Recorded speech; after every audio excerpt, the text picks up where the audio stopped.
Bueno, muy buenos días. Buenos días. Para mí es un placer estar aquí en Medellín, es las ciudades que más me gusta visitar. Me parece la ciudad perfecta para hacer negocios, para trabajar. Ese clima es hermoso. Y yo soy director de Visual Merchandising de Toto y me pusieron un reto interesante para hablar de eso en este escenario que tiene que ver con el tema de dónde poner un punto de venta. En ese sentido, pues yo creo que nos llaman a nosotros porque la compañía tiene ya casi 500 tiendas en 23 países, es una cosa que mucha gente sabe. Tenemos 1000 distribuidores a nivel nacional, como 1000 distribuidores a nivel internacional, presencia en unas 60 cadenas a nivel Latinoamérica y Europa. Y la pregunta siempre me sonó cuando me la hicieron oiga, ¿cómo hace uno para saber dónde pone las garzas? ¿Dónde mete uno la platica? ¿Sí o no? Y eso es un proceso que me gustaría sintetizar a 3 niveles. El primero, concientizarlo de que el negocio de la moda cambió y seguirá cambiando con la entrada de los grandes jugadores, de lo que llamamos retail, que es la venta al detalle en superficies. Entonces el tema del metro cuadrado es un tema que quiero que se sensibilicen todos porque no me gusta ver que meten la platica en los locales y los tienen que cerrar los 6 meses. O sea, montar un negocio ya no se hace como hace 150 años, que es abrir una tienda, poner un letrero y esperar a que la gente entre. Eso ya no nos funciona ni ningún. Entonces, en primera instancia eso, no es que los quiera desanimar en un local, pero hay que pensarlo muy bien.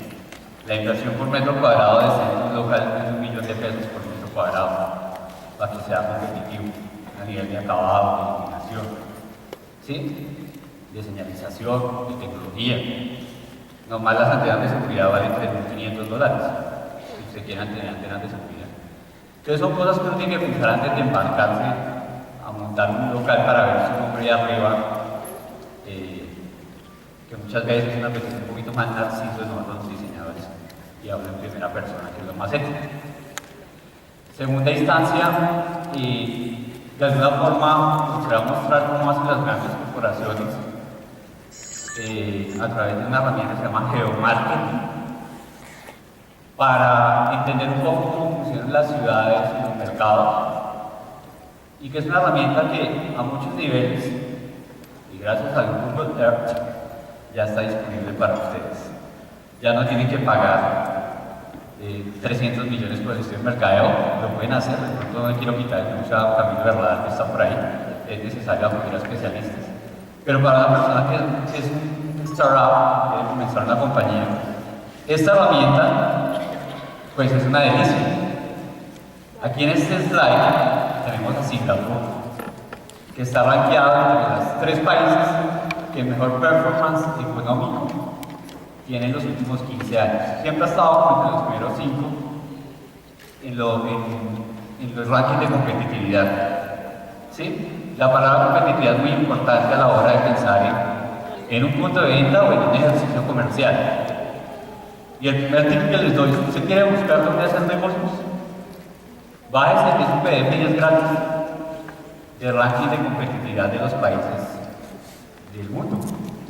Singapur, yo sueño con montar una tienda en Singapur. Yo no sé cómo hacen para hacer un gran premio de Fórmula 1 por la noche y no lo pueden hacer por cuestiones de televisión, iluminaron toda la ciudad para hacer el gran premio por la noche. Esa es competitividad. ¿Sí?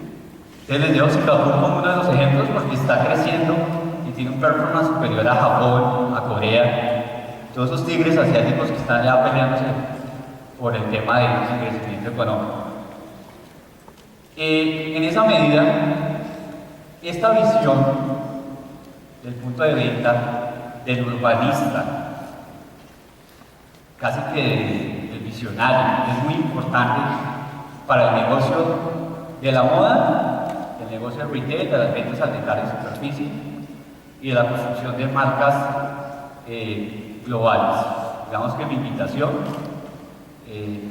es que pensemos en que Colombia puede generar marcas globales.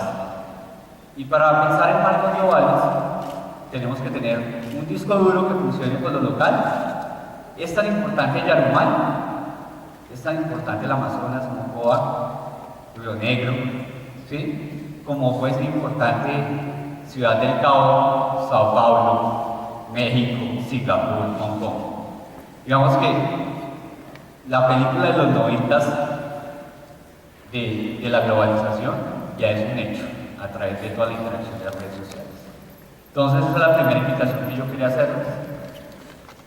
De pronto voy a preguntarle a algunos, porque me gusta como hablar con la gente y preguntarle, porque yo también vengo a aprender de ustedes. Entonces, no soy un caballo de Troya corporativo que viene aquí a hacer estilos de mercado, pero sí me gusta aprender de ustedes. Entonces, ay, me pasó, perdón.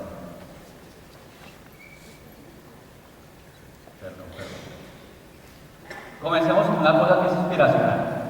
Aclaremos el escenario. La palabra punto de venta es un poco técnica para lo que es ahora el imaginario de un escenario comercial. Hablemos, ¿usted quiere montar un negocio en los suburbios? ¿Sí? ¿Quiere montar un negocio en un centro comercial? ¿Quiere montar un negocio al oeste de la ciudad? ¿En un sector de clase media? ¿En Colombia? ¿En Chile? ¿En México? ¿En Brasil? ¿Ok? ¿Usted quiere trabajar para las élites urbanas del mejor poder adquisitivo? Un modelo de negocio exclusivo, ¿sí? Que necesita cierto poder adquisitivo. ¿Usted quiere trabajar para Latinoamérica? Un negocio masivo, que nosotros nos ha tocado aprender mucho de Unilever, de Koala, de las empresas de consumo masivo, que son absolutamente influyentes en sus modelos de negocio, están en la calle. Se le venden un Bonaiso en el semáforo, ¿sí? Entonces ellos están en la calle, no están en las oficinas, no están en la calle. Quiero montar un negocio que llegue a una zona rural. ¿El producto puede funcionar en una zona rural? ¿Sí? Una área industrial ligera son conceptos que nos pueden ayudar a enmarcar dónde poner un punto de venta y la clase de punto de venta que uno quiere. Quiere un negocio globalizado que pueda tener su producto en Shanghai, en Nueva Delhi, en Nueva York, en Sudáfrica, ¿sí? Quiere trabajar para turismo masivo, accesorios para turismo masivo. Entonces me voy a meter en los aeropuertos, me voy a meter en ciudades costeras, en las playas. O quiere un negocio en la blogosfera, 100% virtual. ¿Sí? Y no solamente para vender, sino para construir. Que la gran ventaja que tiene esta generación es que todos son millonarios. Si usted tiene una conexión de banda ancha, usted es millonario, si no se ha dado cuenta. Porque tiene el conocimiento a un clic, clic, y tiene sus clientes a un clic, clic. ¿Sí? Hace 30 años la cosa no era así, y hace 20 años no era así. Esta generación tiene la gran virtud de la gran potestad de tener el conocimiento a un clic.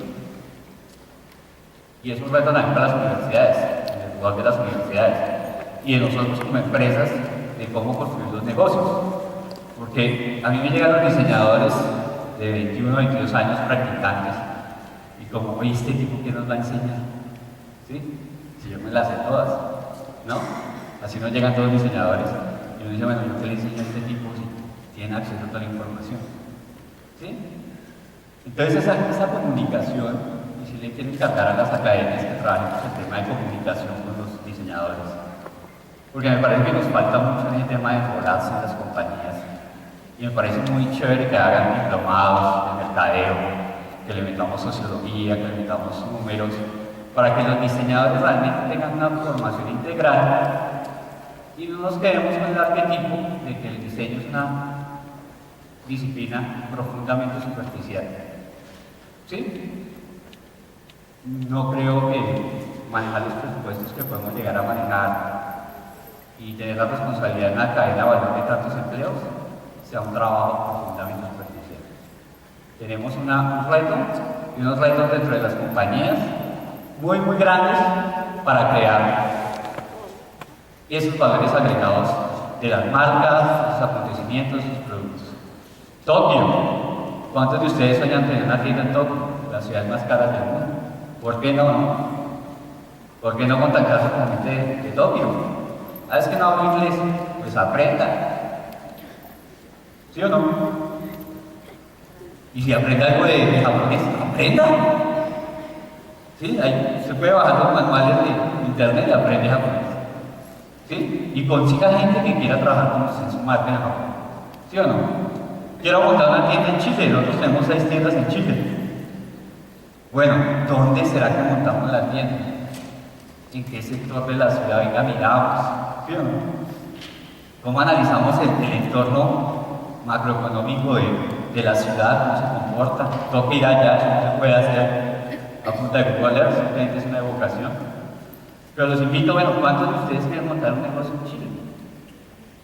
¿Sí o no? En Santiago, en Valparaíso. ¿Cuántos de nosotros quieren tener un negocio? Soñamos, los que estamos en este negocio, montar una tienda en París. ¿Sí? Le ponemos nuestra marca en Champs-Élysées. Ya lo hizo un muchacho ciclista, Nairo Quintana, que puso su marca Nairo Quintana, como le dijo el franchute, en Champs-Élysées. Ya nos ganó el muchacho. ¿Con qué? Con humildad y trabajo. Chévere montar una tienda en París. ¿Qué toca hacer? Aprender francés, porque esos nadie no hablan inglés. ¿Sí? No sé, toca aprender. ¿Cómo hago yo? Me fascina mucho. Centro Comercial Molinos. ¿Quién compra aquí en Molinos? Por ahí hay gente que compra Molinos. Yo amo Molinos. De los mejores centros comerciales de Medellín. Va a trabajar, se mueve, siempre está lleno. ¿Sí? Pero porque tiene una área de influencia, perdón que me equivoco, tiene una área de influencia grandísima en la zona. Es una zona que ya mucha gente ya pagó su vivienda, tiene poder adquisitivo. No es gratuito el éxito de Molinos, ¿sí? Es una zona, lo que llaman las ciudades, ya un mercado más maduro, y es una de las decisiones y los elementos que toca tener en cuenta para montar un negocio en un centro comercial, por ejemplo.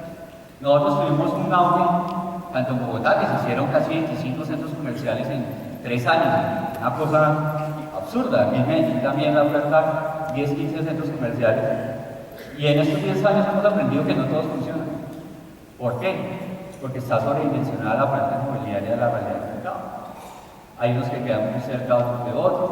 Y también tenemos las marcas que no todo puede ser el mismo modelo de tienda para todos, el mismo producto. Eso es un ejercicio que nos ha costado a todas las compañías plata y esfuerzo. ¿Por qué? Porque no recurrimos a expertos para de pronto ver las cosas desde un punto de vista más macro y fuimos y metimos la plática allá porque es que la marca funciona. Entonces esos temas son como complejos y es un mensaje que les quiero dar. Para entrar en una zona comercial uno tiene que ver esto con la visión del urbanista, del arquitecto y ver más el área de influencia del centro comercial, de la tienda. ¿Ok? Tenemos a Molinos, como digo, me fascina Molinos. Monté tiendas en Molinos como de 2005-2006. ¿Por qué no montar una tienda en Brasil? ¿Qué nos impide montar una tienda en Brasil?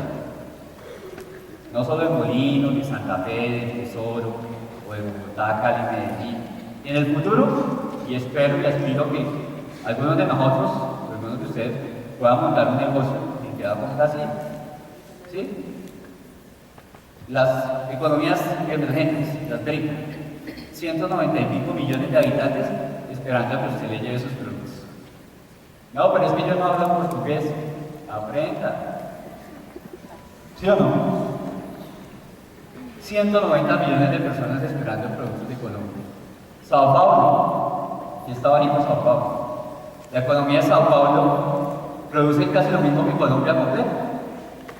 O produce lo mismo que Colombia completa. Lo que hay es plata en Sao Paulo. En Ciudad de México, por ejemplo, hay 85.000 multimillonarios, gente con capitales mayores a 1.000 millones de dólares. Sao Paulo está por ese orden, para los que les interesa el mercado de la exclusividad, del luxury. Y también hay un mercado grande de clase media que ha crecido, que por lo menos debe ser de 60, 70 millones de personas, ¿sí? Con poder adquisitivo, que están esperando a que busquemos la manera de llegar ahí, ¿cierto?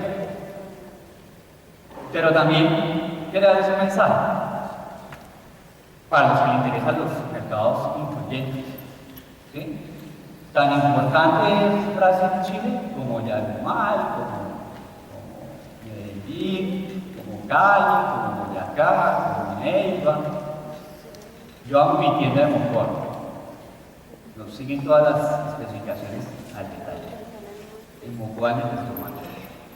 Entonces yo también los que quieren hacer mercadeo, trabajar en este negocio de las tiendas, en el negocio, sí, es muy glamuroso y acumulamos millas en Avianca, pero también en Bolivariano. ¿Sí? Esa humildad es la que permite que estas compañías crezcan y después de 25 años, en el caso de nosotros, tengan lo que quieren. Entonces, esto no es, Juan no se hace en un día. ¿Sí? Es un trabajo de años. Eso no es montarse local y me llené plata y soy famoso. Esa visión un poco narcisa y, como les digo, profundamente superficial, volviendo un poco a la antigua, nos hace mucho daño. Porque lo que realmente tenemos que montar es marcas y compañías con una cadena de responsabilidad que va más allá de los apetitos de uno. Nueva York, ¿quién no quiere montar una tienda en Nueva York? Ya Mario Hernández hizo un ejercicio y en varios escenarios ha hablado de cómo aprendió a montar una tienda y tener que desmontarla. Eso no era así. Hablo de él, es uno de los maestros de nuestro negocio.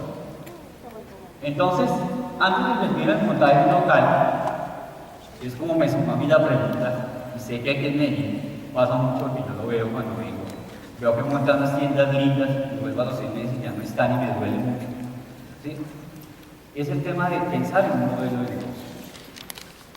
Pero pensar un modelo de negocio acudiendo a sus imaginarios, y ya más allá de la situación geográfica, a unos entes que son como virtuales, sociográficos, ¿sí? Demográficos, de la cultura global, y usted puede encontrar clientes para lo que usted está haciendo en muchas partes del mundo.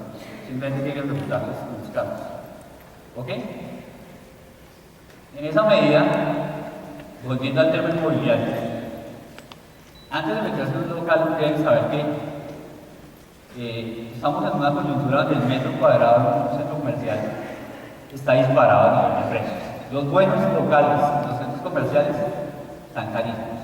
En muchos hay que pagar primas para entrar, y esos locales con mejores posiciones, mejores lugares de acceso, con más visibilidad, pues se los llevan los grandes.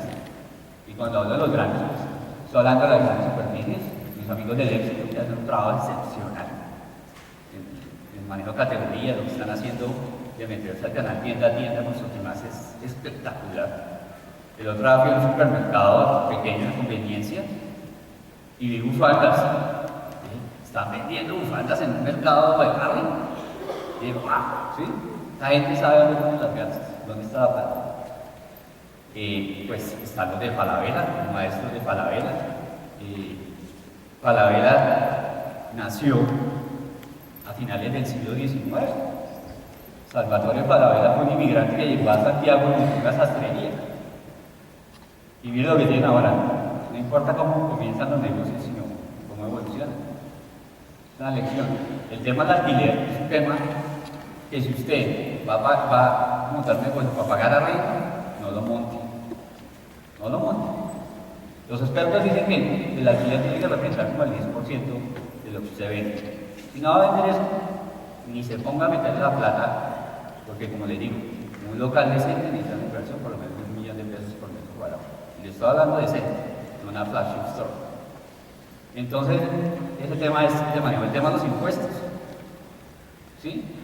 Ligados al ejercicio comercial, ligados al tema inmobiliario, al tema de la nómina. Muchas veces no pensamos que para montar un local lo más importante es la gente que lo maneja, ¿sí?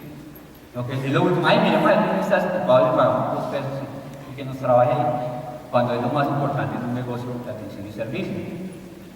Ese tema de inversión por metraje que ya les mencioné, si usted no tiene un nivel de inversión de ese talante, yo lo pensaría 2 veces para montar un local. La visión urbanística que les quiero mostrar a través de los planos está cargada de planos de ver para dónde va el desarrollo de las ciudades. ¿Sí? Por ejemplo, las tiendas en España y en Estados Unidos, con la redensificación de las ciudades, que están volviendo a construir los centros, están montando unas tiendas en teatros y en escenarios de calle absolutamente espectaculares, en una labor de restauración, que me parece que en el futuro, no sé ahora, pero en 10, 15 años podremos empezar a hacer eso. No solamente en centros comerciales vive el hombre. El tema de los gremios, que es absolutamente clave, apoyarse en las cámaras de comercio. Pero esta información estadística está en estudios de las cámaras de comercio. Está en el penal, está en la cámara de comercio, está en las localidades. Nosotros no tenemos un concepto como muy claro de la política. La política es el arte de convivencia y crear reglas para la convivencia. Y uno tiene que aprovechar esos instrumentos. Hay estudios de planeación. Y usted puede saber cuál va a ser el desarrollo de los planes de ordenamiento territorial de una sección de un mercado. Y sabe si se hace una proyección. No para mañana, ni para 6 meses, ni para 15 años. Las inversiones en este negocio, el tema de tiendas y de son a larguísimo plazo. El tema de las anclas, identificar las anclas, lógicamente, y así le venden a uno los centros comerciales. Usted le llega con unos planes de comercial y dice, ahí va a estar el éxito, ¿sí? O va a estar Jumbo, o va a estar Don Arturo. Cuando hablo de Don Arturo Calle, que para mí es el maestro del negocio inmobiliario para retail en Colombia. Yo tuve el gusto de trabajar 5 años con él. Y él está haciendo ese tipo de inversiones desde hace 40 años. Él fue de los que le compró locales en el 78 en Unicentro, por ejemplo, en Bogotá. Entonces dicen ahora, sí, pero Arturo Calle lleva 40 años construyendo lo que quiere. Y empezó en un localito que él nos contaba de 20 metros cuadrados vendiendo 36 camisas al día. ¿Sí? Miren ahora lo que quiere, pero empezó así. Con esa humildad del comerciante y fue comprando locales en el centro hasta que le dio la plata a comprar en el centro. Y 15, 20 años después fue que pudo hacer la extensión de la red. Cuando yo empecé en las calles teníamos 20 tiendas, como en 3 ciudades. Yo monté los de 23 al tiempo. ¿Sí? ¿Y ahora qué tiene? Ocupó todas las ciudades intermedias y tuve el gustazo y me gustó muchísimo ver la tienda de Costa Rica y ver las tiendas de Panamá. Eso es un ejercicio que no es de la noche a la mañana, sino 40 años de trabajo y de esfuerzo. Y vieron las plantas de donativos. Es una gran ventaja competitiva que tiene para la calidad y el tema. Entonces, todo este tema del inmobiliario es un tema que no es que nos quiera desestimular, pero es un tema que hay que meterle asesoría. El mejor amigo de uno no es el carro, sino el contador. ¿Sí? Usted no se asocie con otro diseñador porque se va a quebrar. Ambos nacimos para gastar plata. ¿Sí? Busque un administrador, un financiero. ¿Sí? El mejor amigo, hermano, eso es para gastar plata en sello. Y ustedes y yo lo sabemos. A todos nos excita gastar plata en tiendas, y más si están en descuentos. Entonces, visiones a largo plazo. San Diego, en los 70s. ¿Sí? Esos son pioneros del negocio. Cuando el primer centro comercial de Estados Unidos fue en los 50, es un fenómeno y toda la construcción de la ciudad de los gringos de la posguerra. En los 50, el primer centro comercial en Latinoamérica, en Sao Paulo, también en los 50, nosotros hasta el 72 llegó aquí con el concepto. En el 78 Unicentro, esta foto para los que son de Bogotá irán, me acordé de la canción de Andrés Cepeda de yo bailaba en un Unicentro, me pasa. Viene el Renault 4 que era lo más cool, pero esto es visionario. Pedro Gómez y sus socios, eso era un peladero, ¿sí? Y eso era fuera de la ciudad, después de las 100, eso no había nada allá, pero ellos veían que podían hacer vivienda, generaron unos años para que pagaran la vivienda y después montaron un shopping center. Eso es ser visionario. Entonces estamos compitiendo con esas visiones. Más que competencias son colegas con los cuales hay que aprender mucho. ¿Sí? A ver, el tema del centro comercial Chimichapa, en Cali es el de los que mejor performance tiene. ¿Sí? Era una estación de tren, la volvieron un centro comercial. Para los que están algo ligados a las academias de arquitectura, les voy a encargar una cosa. No tenemos arquitectos especializados en arquitectura comercial. Tocó aprender sobre la marcha. Buena parte de los problemas de diseño de los centros comerciales en Perú es que nosotros no tenemos academias que estén trabajando en la arquitectura comercial en la academia. Ustedes las tesis son vivienda, interés social, condominio. Y yo siempre voy a pero ¿quién está haciendo centros comerciales? Cuando miren la mano de trabajo que llevo estos 10 años para arquitectos. Y el comportamiento en áreas y de flujos es muy diferente de la vivienda del comercio. Y eso lo pagamos todos estos 10 años cerrando algunos locales y no viendo productividad en algunos locales en inversiones. Entonces este tema es muy importante. Centro Mayor es de los centros comerciales más grandes de Bogotá. por encima de 60.000 metros construidos. Y aquí les voy a contar una anécdota que me parece suficiente para un poco el tiempo inmobiliario. Yo tuve la chance de ir a la presentación de este centro comercial cuando estaba construido en 2006. Entonces usted sentado con alguien del éxito, con don Federico del Panamericano, con don Pedro el que es humorista, que tiene la marca de y cuando hace negocio estaba este impecable de Rayaquiza y más en un chiste. Por eso tiene lo que tiene. Y con un socio, pues una persona con la que yo estaba trabajando ayudándole a buscar locales. Entonces llegamos a la presentación de este centro comercial y se para el escenario don Luis Carlos Continental. ¿Sí? Uno de los hombres más ricos de este país. En Forbes y en todo lado parece. Y se para el señor y empieza a explicar. Y la frase inicial de la presentación dice: hace 35 años, ahí quedó todo. Hace 35 años compramos ese terreno que era una heladería. ¿Sí? Que dijimos, bueno, vamos a comprar el terreno, no inversión, lo compramos barato. Vamos a hacer una urbanización primero, Villa Mayor, que es todo lo que está aquí alrededor. ¿Sí? Vamos a hacer Villa Mayor, todo lo que está alrededor.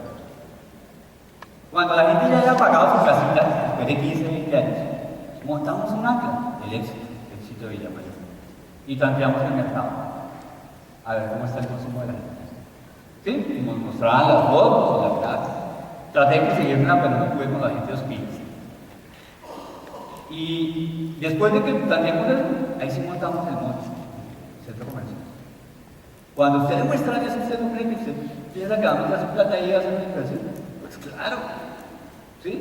Y de hecho, ustedes de los centros comerciales que a todos, no solamente a nosotros, nos va mejor en el performance de la tienda en ventas, porque hicieron la tarea de planeación desde hace 35 años, que es un poco el bemol de muchos centros comerciales. Los montan en unas zonas que de pronto son suburbios, o zonas que económicamente no tienen poder adquisitivo, o zonas que son dormitorios, es decir, la gente solo duerme y se va todo el día, y entre semanas no entra ni una mosca a la tienda. ¿Sí? Esos son cosas que ustedes tienen que evaluar a la hora de hacer inversión inmobiliaria. Entonces, aquí hay una reflexión que le quiero hacer muy clásica. Una cosa es diseñar y otra cosa es vender. Y resulta que no todos los que estudiamos diseño somos diseñadores, nacimos para vender. Y nos toca aprender de los que hablan en cifras, hechos y datos para poder vender. Y nos toca estudiar y nos toca parar de leer. Me parece fabuloso que estén sacando tantos diplomados de tema mercadeo, porque pues, el problema no es de talento, sino de paciencia y estrategia. ¿Sí? Entonces en este momento quería mostrarles una película que me parece una ironía, un sarcasmo del negocio retail, que algunos la deben conocer, se llama El Crimen Perfecto, de Alex de la Iglesia, que hace un poquito la parodia de eso, y se las quería mostrar.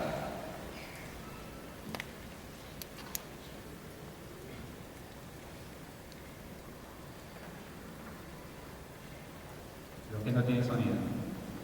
Ok.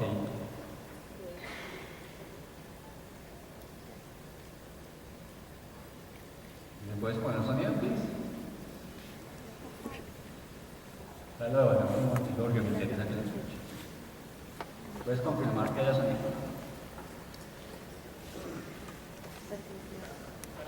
¿Listo?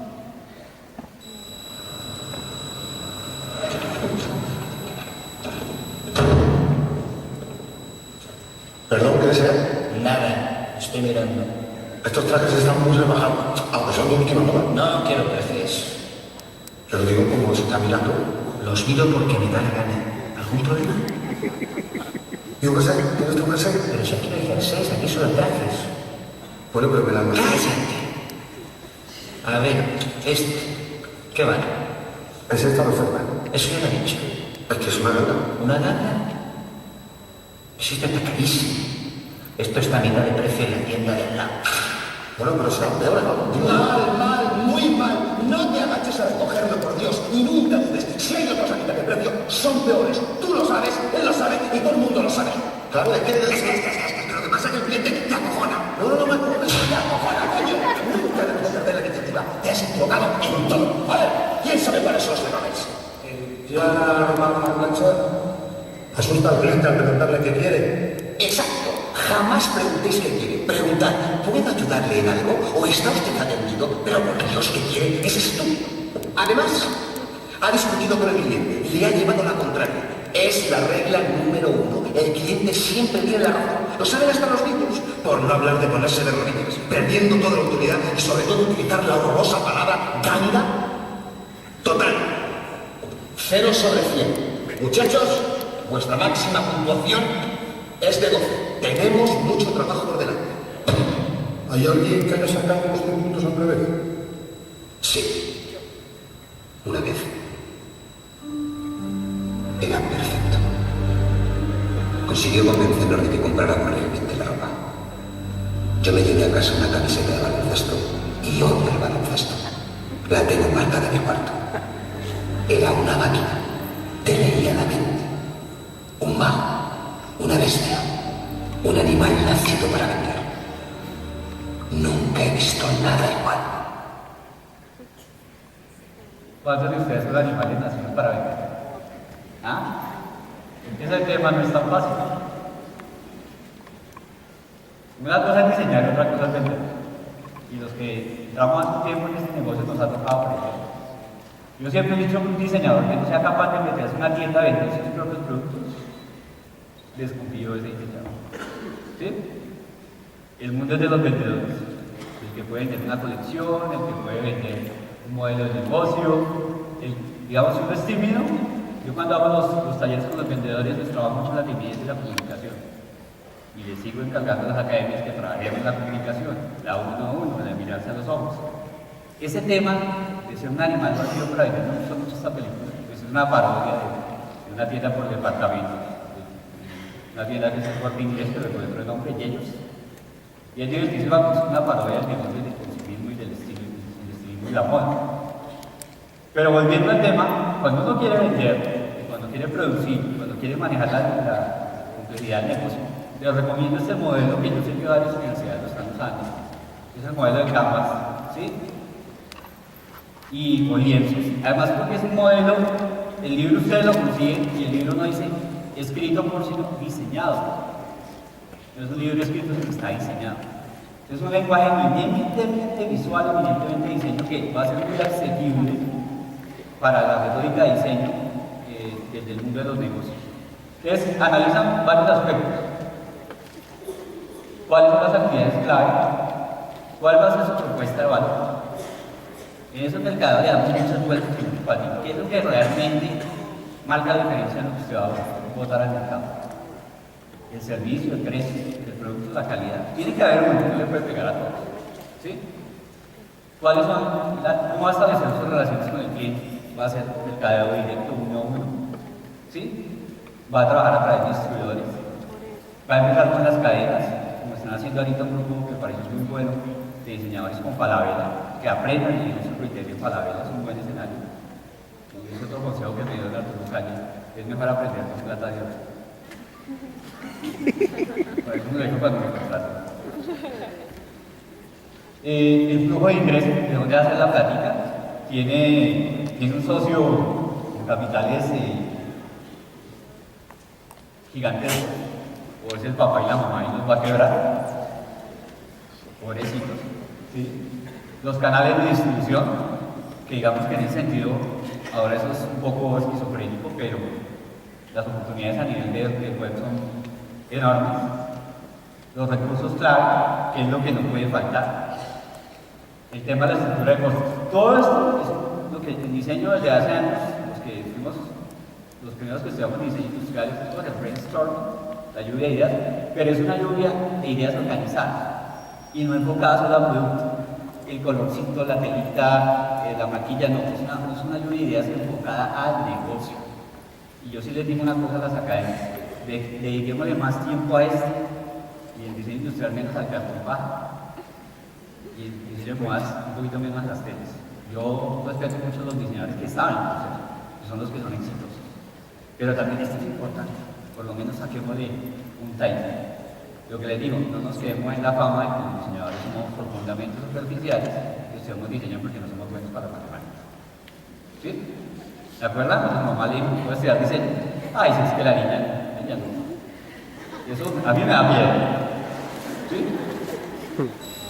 Ay, perdón, voy a saltar. Entonces, ¿qué es montar un negocio? No es vender un producto, es crear valor agregado, proporcionar valor agregado. ¿Sí? Y eso es un concepto superior, no es un concepto que está tan atado a los objetos y a la materia prima, es un concepto superior que hay que aprender a abstraer. Entonces, pues somos lo que veamos en el slide anterior, y les doy la biografía de Alexander Osterwalder y Spigner, perdón, el francés de turista. Y esos son los elementos que usted tiene que hacer en su mapa de negocio para arrancar un negocio. ¿Sí? Pensar en los segmentos, la propuesta, los canales, las relaciones, las fuentes de ingresos, los recursos, las operaciones. ¿Cuánto cuesta mandar un producto de Medellín a Bogotá? Si usted no ha solucionado el despacho de Sabaneta a Molinos, ¿sí? Y se pone a hacer despachos a Bogotá, primero soluciona el de Sabaneta a Molinos. ¿Sí? Primero la I, después la B. Porque todos esos son costos. Trastear la ropa de un lado a otro es un costo. Para las tiendas de retail, lo que más nos vale es trastear inventarios. Que no se venden de trastear para otra tienda. No, todos estamos trabajando con unos ciclos de vida de producto mucho más cortos. Porque ese metro cuadrado, cada prenda paga renta. A usted le vale plata estar ahí. Entonces no es negocio, usted es el tema de las operaciones, de buscar tercerizar eso. No, pero el negocio es ponerse a comprar camiones. ¿Sí? Eso es mejor tercerizarlo. Hay empresas que están dedicadas a eso. Hay un caso de éxito de Cemex, para que lo vean, de cómo ellos tenían problemas para llevar en México los cementos a todo México. Y se hicieron una alianza con FedEx, se fueron a aprender del paisaje. Hagan lo mismo, Serviente entrega. ¿Sí? ¿Para qué se pone usted a matarse a contratar gente y camiones para? Si usted no sabe operar eso, hay gente que es experta en eso. La estructura de costos, como les digo, el mejor amigo de uno no es el perro, sino el contador. ¿Sí? Y el socio de la amiguis de la universidad, de pronto no es el mejor socio. Entonces, este modelo, lo que les digo, produce un brainstorming, una lluvia de ideas que es bien interesante porque es del lenguaje de nosotros, pero con unos niveles más ambiciosos un poco de lo que es un negocio. Eso nos permite hacer este tipo de ejercicios y nosotros hemos implementado en algunos proyectos de innovación y nos parece bastante fácil de manejar y de distribuir. Yo que, como les decía al comienzo, el tema, el enfoque de la charla, ¿cómo puede ser el comienzo de un emprendedor? Los startups, que llaman ahora. Está más ligado al tema de tecnología, pero yo creo que también se puede aplicar a todos los negocios. Yo pienso que hay muchas partes que pueden tercerizar. Dedíquese a lo que usted sabe hacer. ¿Sí? Eso es como en un equipo de fútbol, usted quiere ser el arquero, el defensa por la derecha, el marcador central, el volante de contención y el que mete los goles. Dedíquese menos a pensar en meter los goles, a ser el narciso que mete los goles y ser más el director técnico, a poner a rodar la bola. Esa visión de director técnico, el gerente, el diseñador como gerente, es bien importante que la manejemos. Entonces, se arma una red de sociedades comerciales, busca gente que tenga experticia comercial para ver lo que están haciendo en el MOA como diseñadores. Vaya, aprenda a los que saben entender en el cuadrado, los que tienen el Uber, antes de montar el local. ¿Sí? Ellos saben de eso. Puede ser que ganen menos plata, pero va a aprender más. ¿Sí? El ejercicio va a ser más a largo plazo, porque realmente lo que hace poderoso una marca es, y los que manejan una marca, los dueños, no es que les preocupe ganar plata, sino hacer historia. Y para hacer historia necesita tiempo. ¿Sí? Esquemas de distribución, como les digo. Entonces jugamos con el tema del mayorista, y que nos compra directamente, puntos de venta pequeños, no importa el tamaño del gato, sino que hay que hacer ratones. Si usted vende en 2 metros cuadrados, ¿para qué se va a meter en 20? Si usted vende en 5 metros cuadrados en un kiosco, por ejemplo, aquí en la burbuja en Mallorca, que son súper rentables. La operación no le vale a usted un arriendo ni 3 millones de pesos, la nómina le vale 10, si usted vende 20, 25, aguanta. Pero usted vendiendo 25, pagando un arriendo de 10, nunca. ¿Sí? Nunca le va a dar. Es la máquina logística quien le va a despachar, terceriza. No se ponga a trastear cosas, concéntrese en el negocio. Colonizar territorios, esa visión que les digo de Travel and Living. ¿Sí? A mí me gusta viajar cuando voy a montar tiendas en todo el país, en varios lados, me siento como Anthony Bourdain cuando está probando la comida en la calle. En todos los escenarios se puede aprender, en el hueco, en Champs-Élysées, en Shanghai, ¿sí? En todos lados se puede aprender algo. No hay que subestimar los escenarios. Asimilar aprendizajes, aprender de esos terceros, el tema de la comercialización. Si usted va a vender por Amazon su producto de accesorios, de pronto por eBay, por Mercado Libre, es más fácil y le vale menos que montar una plataforma, ¿sí o no? La competencia.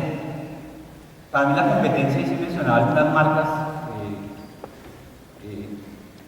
en este escenario sencillo de todos es porque les tengo el mayor respeto y son todos los días de los que mayor aprendizaje tenemos. Siempre tengo admiración por Jeff, por tenis, ¿sí?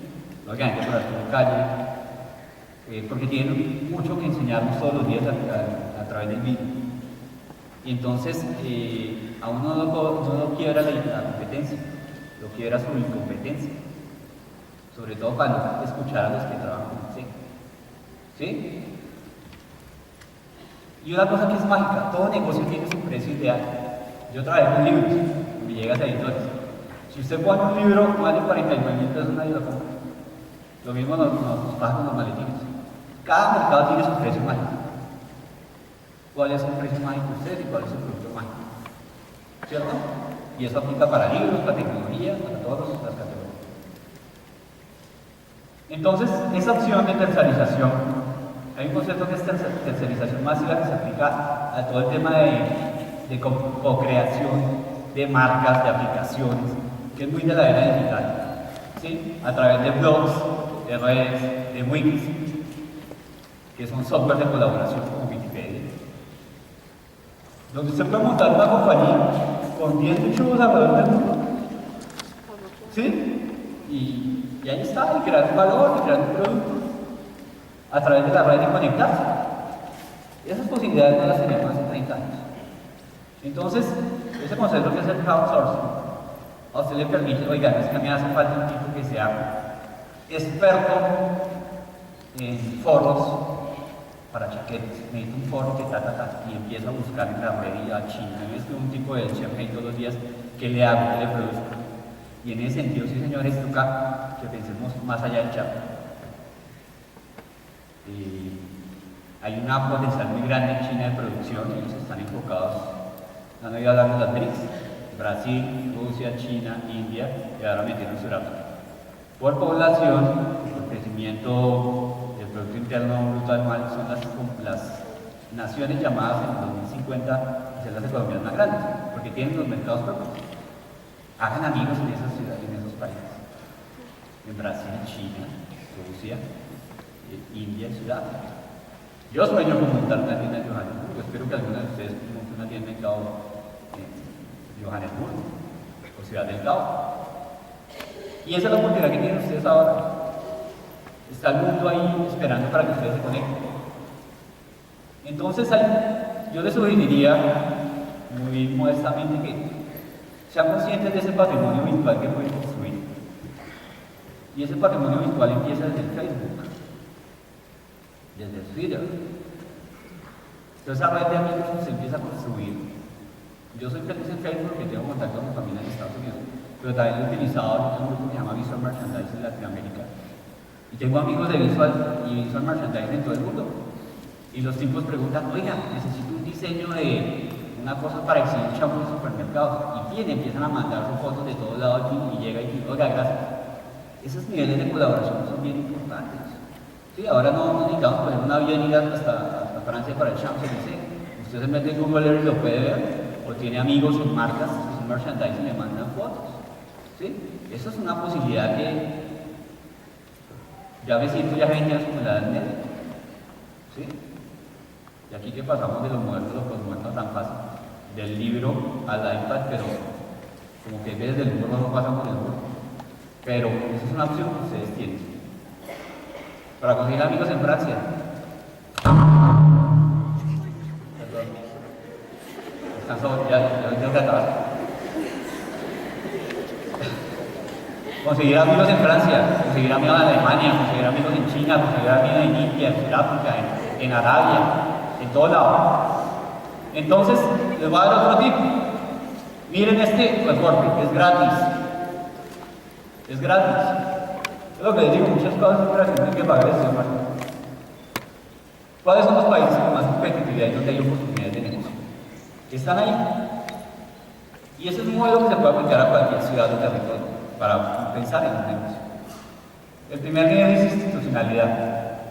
Si hay garantías de un gobierno para invertir allá, no van a poder la plática y nos sacan a los 6 meses de la inversión. Yo creo que cuando uno piensa cuando los inversionistas extranjeros dicen no, que no hay garantías de la inversión, no lo ven como el de acá. Pero vaya usted meta su plata en un país a ver si no le da importancia y le van a quitar a los locales. ¿Sí o no? El tema de institucionalidad es bien importante. Y a nivel de las regiones, ahí, desafortunadamente en nuestro país hay regiones que están más, tienen más gobernabilidad que otras por los temas de violencia. ¿Sí? Y uno tiene que mirar eso, que tenga seguridad en la inversión y haya institucionalidad. Y eso pasa en toda Latinoamérica. Si hubiera lo parecido que en San José de Costa Rica o Heredia, allá igual, a nivel de idiosincrasia, tremendamente parecido. Hay una oportunidad. El tema de infraestructura, que es el talón de Aquiles de nosotros. Ustedes sabían que hasta hace poco, según lo que tengo entendido, traer un contenedor de Corea a Buenaventura vale $2.500 y subirlo de Buenaventura a Bogotá vale $3.500. Estamos en las drogas en eso. O sea, mientras nosotros no tengamos carreteras o aeropuertos, la competitividad será bastante complicada. Entonces nos toca apalancarnos en Panamá. El tema de macroeconomía, ese tema que se ve en las noticias.